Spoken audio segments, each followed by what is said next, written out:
So to unpack the science behind the food matrix as it applies to dairy and to explain how it affects overall health, we are fortunate to have two experts with us today. Prof. Arne Astrup of the Novo Nordisk Foundation, Denmark, and Prof. René Blau of the Human Nutrition Division, University of Stellenbosch. It's with great pleasure that I introduce you to Professor Arne Astrup. Professor Astrup is Senior Vice President at the Novo Nordisk Foundation in Denmark and Head of the Department of Obesity and Nutritional Sciences.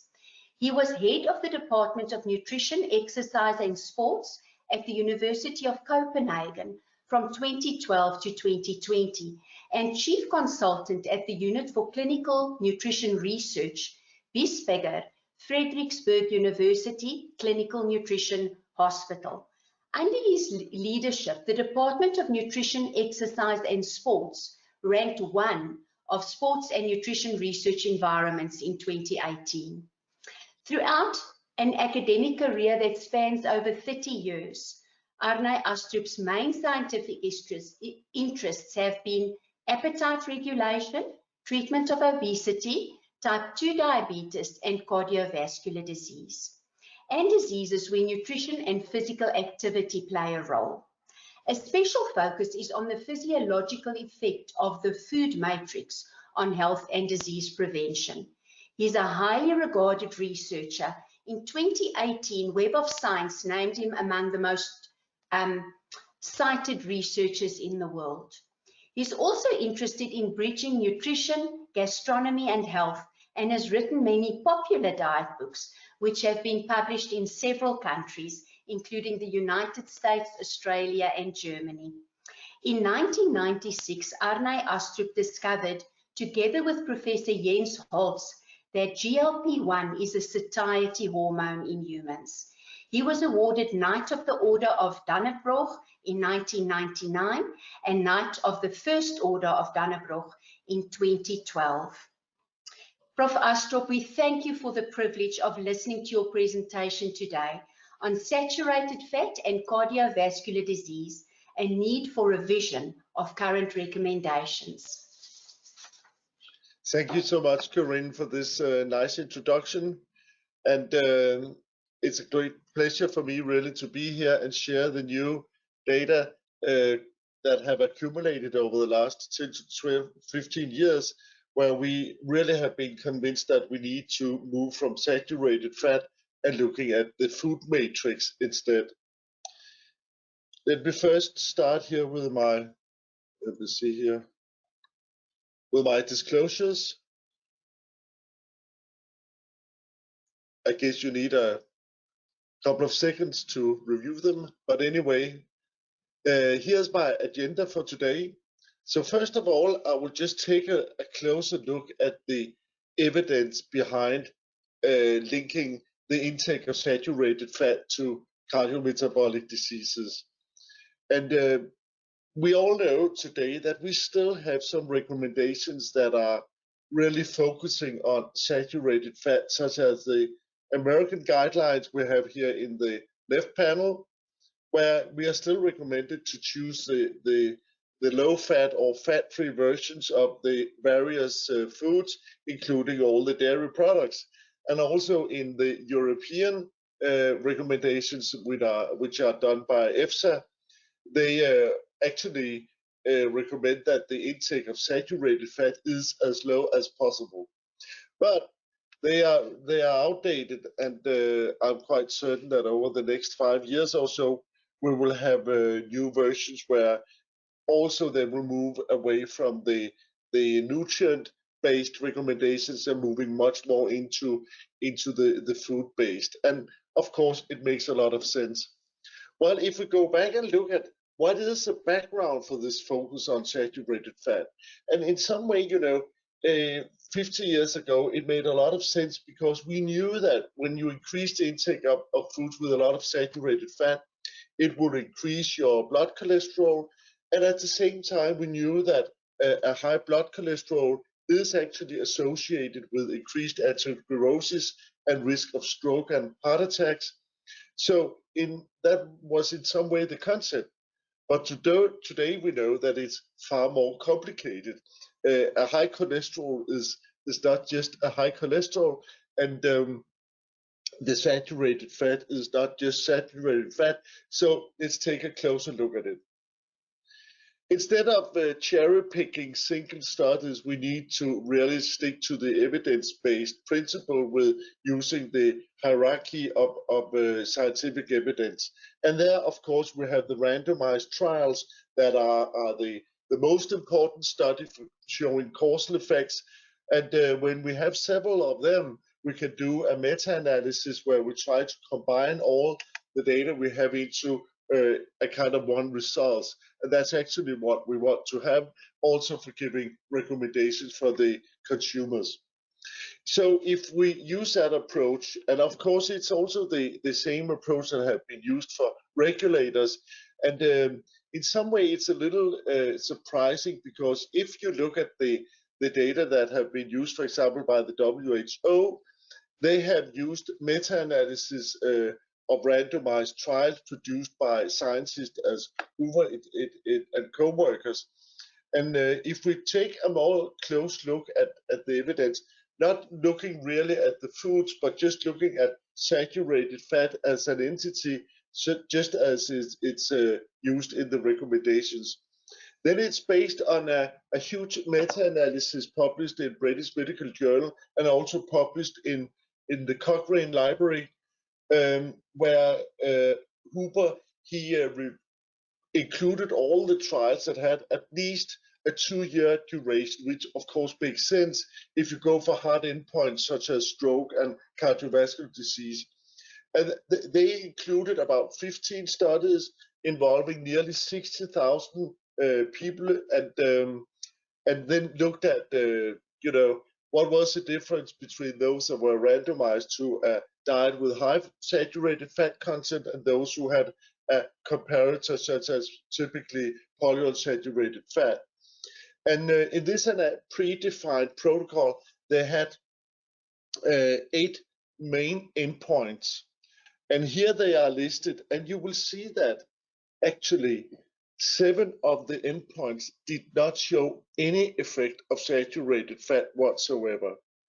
And these are the very most important ones, of course: total mortality, cardiovascular disease mortality, coronary heart disease mortality, the risk of fatal heart attacks, non-fatal heart attacks, etc. No effect, no significant effect whatsoever.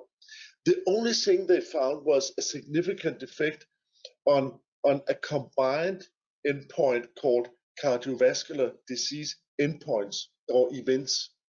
And there they found a 20% lower risk for those assigned to the comparator. But what you also do is sensitivity analysis, and here they excluded the trials where the intervention did not produce a reduction in intake of saturated fat.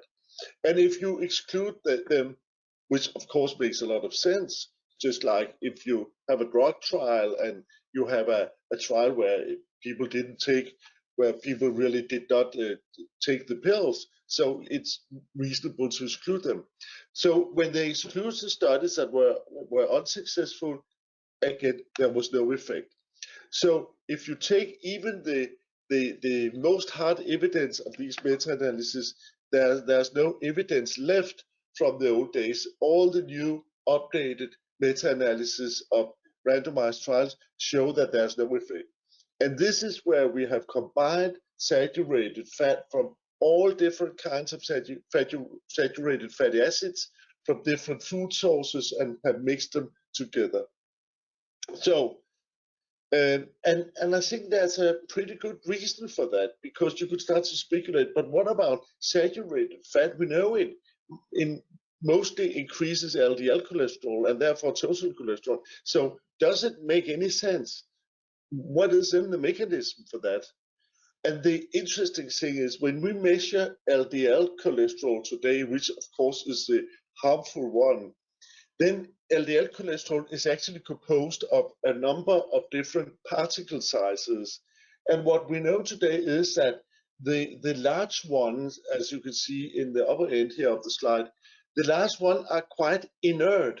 They do not increase the risk of atherosclerosis. They are quite neutral, whereas it's the small particles that are the dangerous ones. And we know today that saturated fat is actually increasing the large ones. So when you see an increase in your bloodstream produced by saturated fat, it doesn't make any change in risk, whereas the small ones that are risky. And today we know the small ones are increased by intake of refined carbs and sugar. We have actually tried to convey this by doing large consortia with the top scientists in this area around in the world, where we really went into this and also, of course, looked at the nutrient approach, but also started to open this idea of perhaps we should move into nutrient-based recommendations instead of looking at just the single nutrients. And this was published in British Medical Journal 3 years ago. And I think we stimulate a lot of debate among scientists, and I can see more and more scientists are now realizing that this saturated fat concept is outdated. So if we move a little bit more into it, trying to understand why saturated fat should not be looked upon as one entity and one group.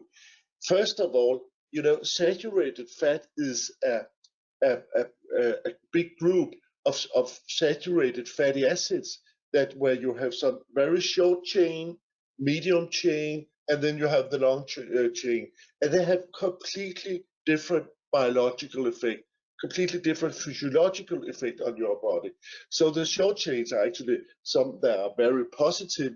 The medium chains also have some positive effect, and among the long chain fatty acids, it is really different. Stearic acid is a very neutral positive one, whereas palmitic acid might actually have some adverse effect if you consume it in large amount without any matrix effect to compose it.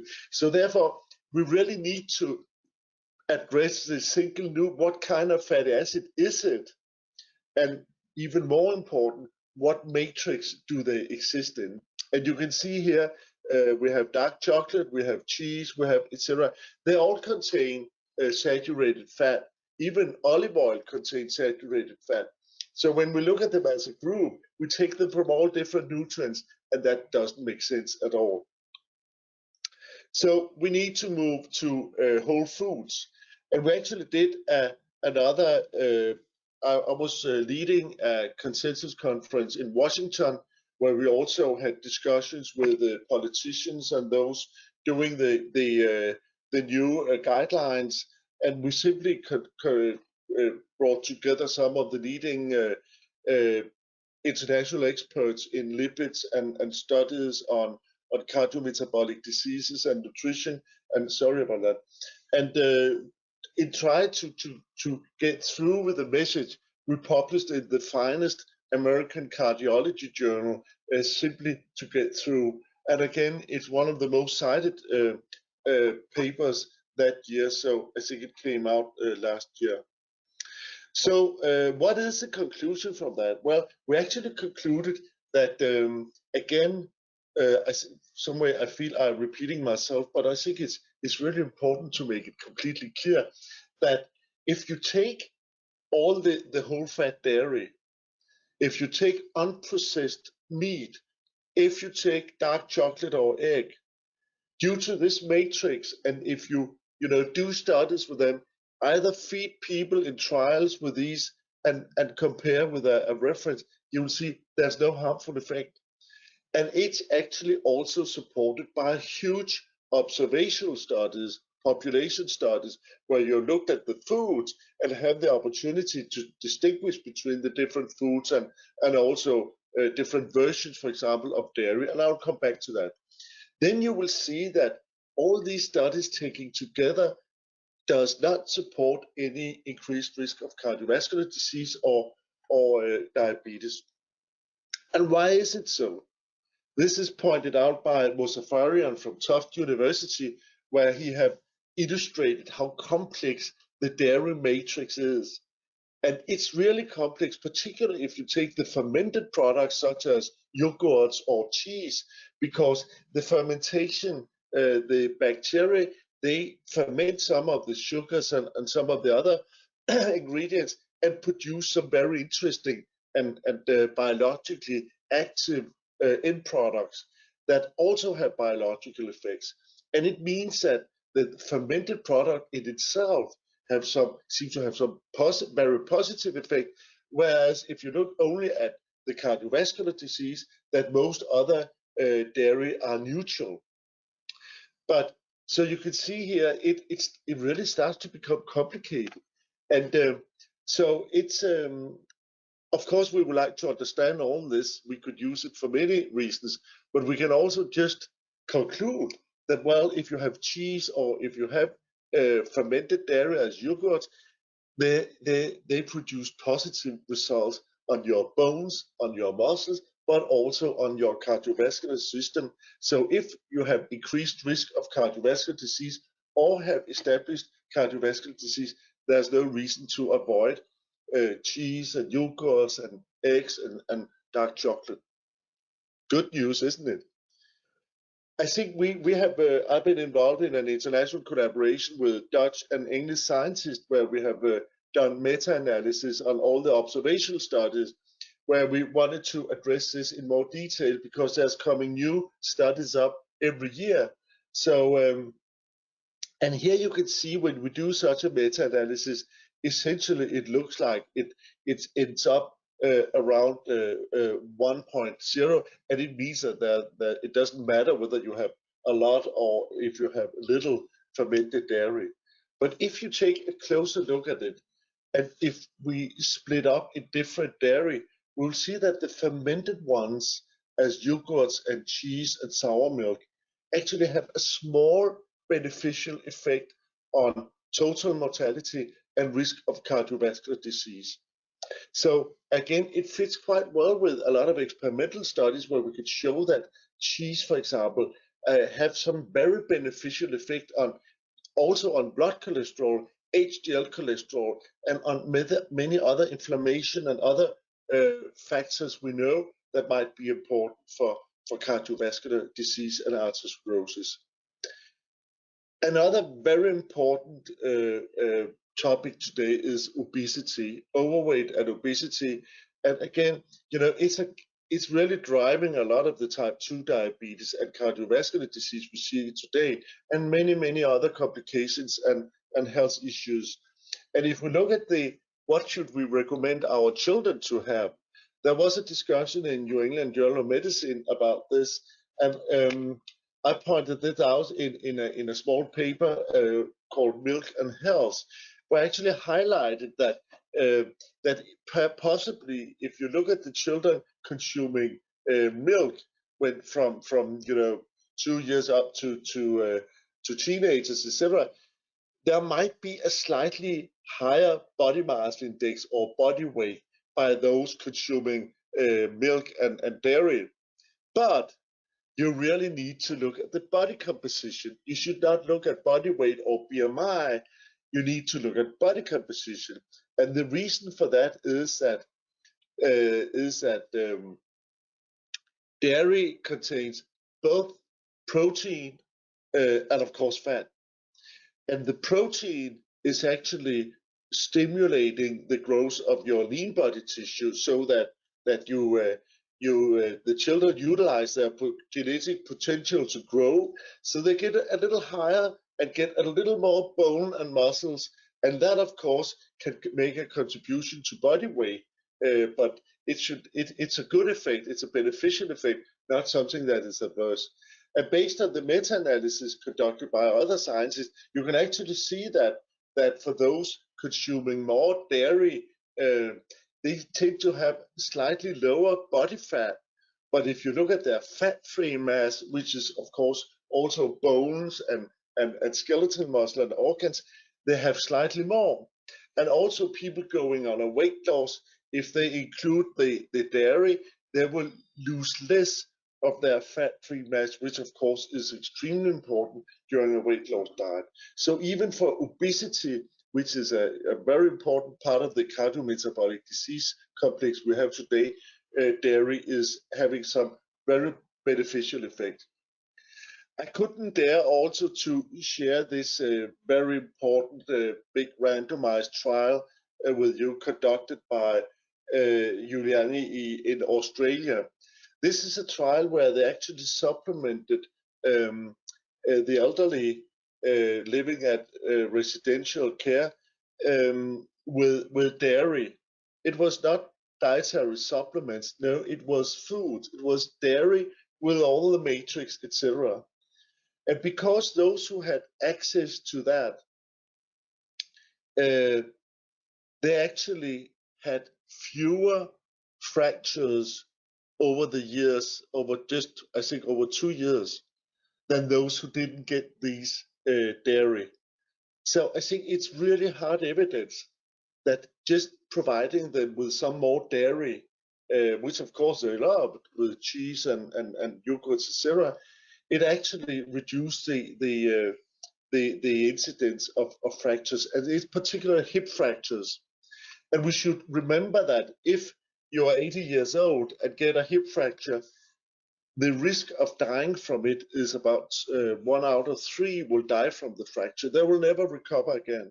So it's a very critical and serious condition.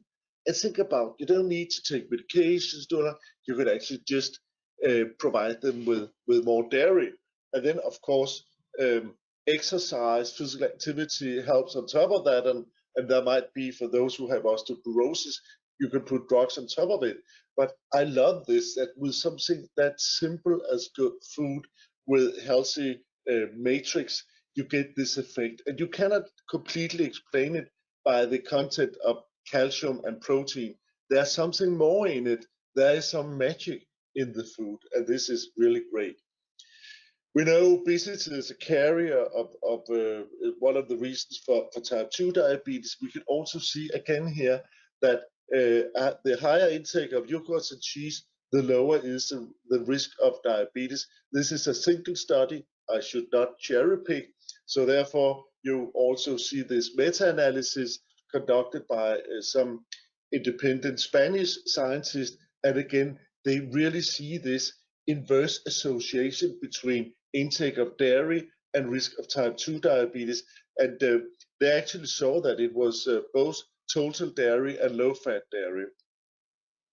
And it brings me a little bit into the final part of my presentation, namely, should we have the full-fat dairy or the low-fat dairy? And generally it's recommended to pick the low-fat dairy, but maybe it's not really the case anymore.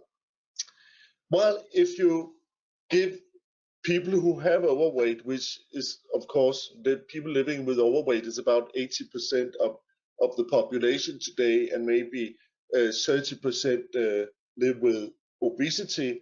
But if you feed them or offer them a very healthy diet and provide them with all the foods from our university supermarket, as we did here, you will see they spontaneously start to lose weight, because this effect on satiety is much more pronounced when you feed them more protein, more fiber, more whole grain. But you also see this huge variability. And I have really struggled to understand, why is it that some people lose maybe 10 or 15 kilos without energy restriction, whereas others, they don't lose or even gain weight? We have started to find out that this is probably due to your carbohydrate tolerance. In the old days, together with Jim Hill from United States and Wim Saris, I did meta-analysis with low-fat, high-carbohydrate diet, and found actually that this recommended low-fat, high-carbohydrate diet actually produced a slightly lower caloric intake, and also over months a slightly lower body weight. So we concluded that low-fat, high-carb was good for your body weight. But later on, I realized that all these trials were conducted in healthy subjects, people who were insulin sensitive and therefore carbohydrate tolerant. Later on, I did this meta-analysis together with diabetes colleagues, diabetologists, where we found the opposite, and they actually did better on a high-fat, low-carb diet, both in terms of their blood sugar, but also in terms of their body weight. So we started to conduct trials where we looked at these high-fat or high-fat or low-fat diets, and found out that type 2 diabetics, they are carbohydrate intolerant, so that you should not feed them carbohydrates. They really benefit from lower carb with more fat and more protein. And this is really demonstrating in some way that your insulin resistance and your diabetic status is important for what kind of food you should have. And it's the carbohydrate content that is essential. And that's because, you know, when we all digest and absorb carbohydrates, but when it comes into the bloodstream, whether it goes into your liver and into your brain is depending on the insulin action. And when you become insulin resistant, it's also in the brain. So it means when some people consume carbohydrates, if they're insulin resistant, it does not go into the brain. So they don't sense that they have consumed these calories, and they don't get any satiety or fullness effect. So they continue to consume. So it means really that this blood sugar that is maintained constantly by the brain is an important satiety signal, and it's impaired in those who are insulin resistant and type 2 diabetic. Whereas they are more heavily depending on the gastrointestinal satiety signals such as GLP-1 and PYY, where the natural stimulator or ligand of that is protein and fat. So therefore, we are moving much more into this individualized nutrition, or what we call precision medicine, telling us that all diet does not feed all. So whether or not you should have carbs or not is really depending on your diabetic status. And it means that there's a room both for the high-fat dairy products and also for the low-fat ones. This is a trial where we put people on a weight loss diet with a caloric restriction. Whether it was a low-fat or a low-carb diet, they lost the same because it was caloric restricted. Then we subgroup analyzed the data and divided them into those who were normal glycemic, just normal people, those who were pre-diabetic, having a slightly elevated fasting glucose, and those who were type 2 diabetics. And you can see here, this is a difference between the weight loss effect of a low-fat and a high-fat diet. It's maybe a little complicated, but the result is that people living with type 2 diabetes, they lose more weight on a diet with high fat, low carb. Whereas those who are insulin sensitive, they lose a little bit more on the low fat, high carbohydrate diet. Whereas for the pre-diabetics, it didn't really matter. This is really summarized but it's just opening up this precision medicine, which is really a hot issue today because we now know more and more about genes and epigenetic factors, but also other traits that makes us very different. So maybe the diet that is good for me is not the same diet that is good for you. But we have more and more of these markers that can actually tell us what is the optimal diet. So to wrap up here, the totality of evidence, including meta-analysis of both observational studies and randomized trials, clearly show that there's no harmful effect of saturated fat on all these cardiometabolic diseases.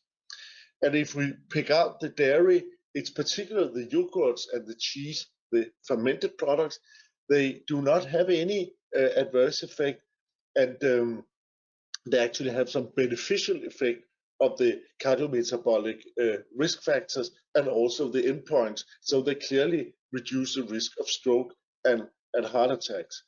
And even if you take a full-fat cheese with a lot of sodium, you would expect that would increase your blood pressure if you consume a lot of this. But it doesn't. It is due to the high content of calcium and also some peptides produced by the bacteria that interferes with the angiotensin system, so it will actually reduce the blood pressure. So that's the reason why it is so important to move from single nutrients into food, because we cannot predict the health effect of foods simply by looking at the label today.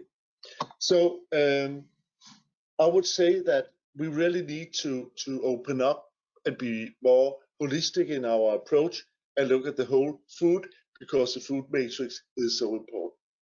So thank you for your attention. Prof. Astrup, thank you so much for that most informative presentation. I'm sure all the attendees have thoroughly enjoyed it. And I have a number of questions that have come up as you've been speaking that I'd like to pose to you and hear your insight. We do have time, 10 minutes for questions, so we've got plenty of time. The first thing that I'd like to hear from you is that when you talk about high fat, low carb or high carb, low fat, could you perhaps give us an idea of the percentage of total energy that those macronutrients make up? Thank you. Yeah, I think it's a very good question, because we use a lot of these expressions with, for example, low carb. And low carb for some, it's a kind of Atkins diet, or where you have reduced the content of carbohydrates to maybe 5 or 10% of the total energy. But in the trials I'm alluding to is actually where it's only reduced a little bit, perhaps down to 30% of calories. Whereas, and it's the same when we talk about a low-fat diet. I would say a low-fat diet is something that is today is probably 25% of calories or less that are made up of fat. But in some way, it doesn't really make sense to use this as something that is very important cuts off, because the intake of carbohydrate that is tolerated is also depending on the types of carbohydrates. So if you have low glycemic index carbohydrates, you can tolerate much more, both for your blood sugar and also for your body weight regulation. So it's a little difficult to translate into something, but I think not to make it too complicated, I would simply say that when you're doing your shopping, don't be afraid of the full fat products. Personally, I have changed over the last 10 years to go from all the lean cheeses now to the full fat ones, because I can see it doesn't influence my body weight or my blood sugar, and I actually think they are more tasty, but that's my personal preference. Okay, thank you so much for just highlighting that, because I think many people think when we talk low carb that it's almost no carb. And that's an important thing, yes, because we know of the important impact of our whole grains on our microbiome. Yeah. And, so perhaps you'd like to touch on that, the impact maybe of the fat intake and the carbohydrates on the microbiome? Yeah, but I can just say that, all the trials we've been running with people with type 2 diabetes, where we can see reducing the carbohydrate and giving them much more full fat products, such as cheese and yogurt and milk, but also eggs and chocolate and other things, is that it's extremely important for the compliance. If you tell them that they should eat no carbs at all, you will actually see a quite dramatic drop in their blood sugar. It's extremely effective to eliminate carbohydrates, but they cannot sustain this diet for more than, for a trial, maybe for some months. In the long term, they are coming back because they want some carbs.